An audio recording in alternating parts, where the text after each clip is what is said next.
Good afternoon বন্ধুরা, আবার একটা নতুন রান্নার ভিডিও নিয়ে চলে এলাম। আজকে বানিয়েছিলাম, রেসিপিটা বলবো না, পুরো ভিডিওটা দেখে তোমরা রেসিপিটা বলো।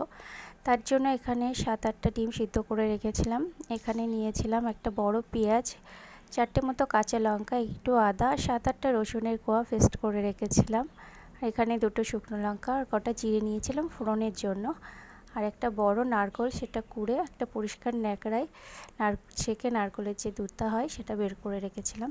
তারপরে ডিমটা ভেজে নিলাম, তারপরে শুকনো লঙ্কা আর জিরেটা ফোড়ন দিলাম, তারপরে পেস্ট করে রাখা মশলাটা দিলাম, তারপরে হলুদ গুঁড়ো, লবণ আর দিয়েছিলাম একটু শুকনো লঙ্কার গুঁড়ো।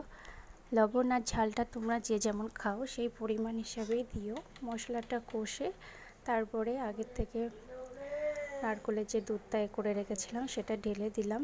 তারপরে ফুটে উঠলে ভেজে রাখা ডিমগুলো ঢেলে দিলাম। তোমাদের আমি আর পুরো ফোটানোটা দেখাইনি। তারপরে এই যে হয়ে এসেছে আমার রেসিপিটা। তোমরা কারা কারা রেসিপিটা ট্রাই করেছো, আর যারা যারা ট্রাই করোনি একবার ট্রাই করে দেখো, বেশ ভালোই লাগে। এই যে হয়ে গেছে আমার, কেমন লাগলো কমেন্ট করে জানিও, আর রেসিপিটা নাম কি সেটাও কমেন্ট করে জানিও। টাটা।